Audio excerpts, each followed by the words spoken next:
સુરેન્દ્રનગર સરકારી હોસ્પિટલની ઐતિહાસિક સિદ્ધિ, એક માસમાં 179 સફળ પ્રસ્તુતિ. સુરેન્દ્રનગર જિલ્લાના મહાત્મા ગાંધી સ્મારક જનરલ હોસ્પિટલના ઇતિહાસમાં સૌપ્રથમ એક મહિનામાં 179 સફળ પ્રસ્તુતિ નોંધાઈ છે.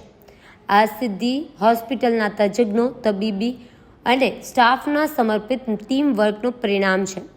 આજ રોજ હોસ્પિટલમાં 24/7 કામગીરી કરતી ટીમ દ્વારા આધુનિક સુવિધાઓ અને વ્યવસ્થિત સેવાઓ આપવામાં આવી રહી છે. સ્ત્રી રોગ નિષ્ણાંતો, એનેસ્થેટિસ્ટ અને એસએનસીયુ જેવી તાત્કાલિક સારવાર આપતી યુનિટ પણ કાર્યરત છે. સરકારશ્રીની લક્ષ્ય અને એનક્વાસ માર્ગદર્શિકા અનુસાર લેબ રૂમમાં સ્વચ્છતા અને માતા શિશુની સલામતી માટે તમામ પગલાં લેવાઈ રહ્યા છે. દર્દીઓને વિનામૂલ્યે પોશાક, ભોજન અને દવાઓ સહિતની તમામ સુવિધાઓ મળી રહી છે. હોસ્પિટલના વડા ડૉક્ટર ચૈતન્ય પરમારના નેતૃત્વ હેઠળ સમગ્ર તબીબી સ્ટાફ ખતપૂર્વક સેવા આપી રહ્યો છે, જેથી પ્રજાજનોએ ખાનગી હોસ્પિટલમાં ન જવું પડે અને સરકારી હોસ્પિટલમાં જ શ્રેષ્ઠ સારવાર મળે. આમ સરકારી હોસ્પિટલ હવે જિલ્લામાં આરોગ્યની દ્રષ્ટિએ નવો વિશ્વાસ બની રહી છે.